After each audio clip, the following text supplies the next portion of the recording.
Saudi road ప్రమాదంలో విషాదం నెలకొంది. మృతులందరూ కూడా హైదరాబాద్ వాసులే కావటం ఇక్కడ విషాదకరం. తెలంగాణ కేబినెట్ అత్యవసర నిర్ణయాన్ని అయితే తీసుకుంది. బాధిత కుటుంబాలకు 5 లక్షల రూపాయల పరిహారాన్ని కూడా అందించనుంది.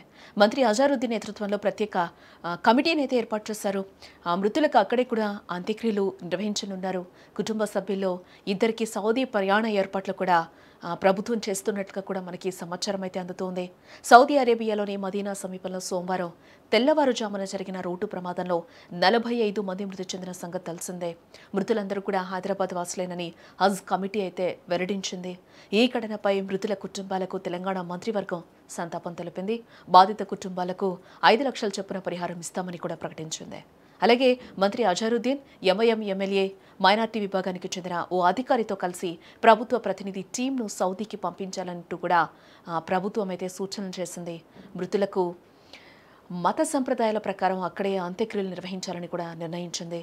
హైదరాబాద్లోని బాధిత కుటుంబ సభ్యుల్లో ఒక్కో కుటుంబానికి ఇద్దరిని తీసుకెళ్లేందుకు ఏర్పాట్లు చేయాలని కూడా కేబినెట్ నిర్ణయాన్ని తీసుకున్నట్లుగా కూడా తెలుస్తోంది. ఇక ఇదిలా ఉండగా మక్కా యాత్ర ముగించుకుని మదీనా వెళ్తూ ఉండగా ఈ ప్రమాదం చోటు చేసుకున్న సంగతి తెలిసిందే. డీజిల్ ట్యాంకర్ను బస్సు ఢీకొనడంతో మంటలు చెలరేగాయి. క్షణాల్లోనే బస్సు మొత్తం కూడా మంటలు అంటుకోవడంతో భారీగా ప్రాణనష్టం సంభవించింది. మృతుల్లో 18 మంది మహిళలు, 17 మంది పురుషులు, 10 మంది చిన్నారులుగా ఉన్నట్లుగా కూడా తెలుస్తూ ఉంది. సోమవారం జరిగిన మంత్రివర్గ సమావేశంలో ప్రభుత్వం అయితే ఒక కీలక నిర్ణయాన్ని అయితే తీసుకున్నట్లుగా తెలుస్తోంది. ఈ సమావేశంలో భాగంగా సౌదీ అరేబియా బస్సు ప్రమాదంలో మరణించిన తెలంగాణకు చెందిన మృతులకు మంత్రివర్గం సంతాపం కూడా ప్రకటించడం జరిగింది.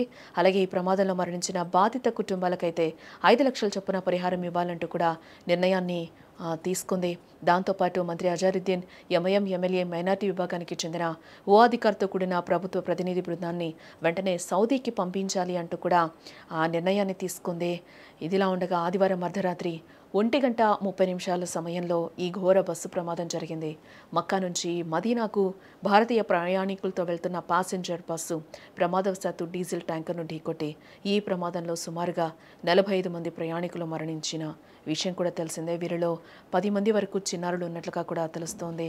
అయితే మరణించిన వారిలో ఎక్కువ మంది తెలంగాణకు చెందిన వారే ఉండటం ఇక్కడ మరింత విషాదకరం.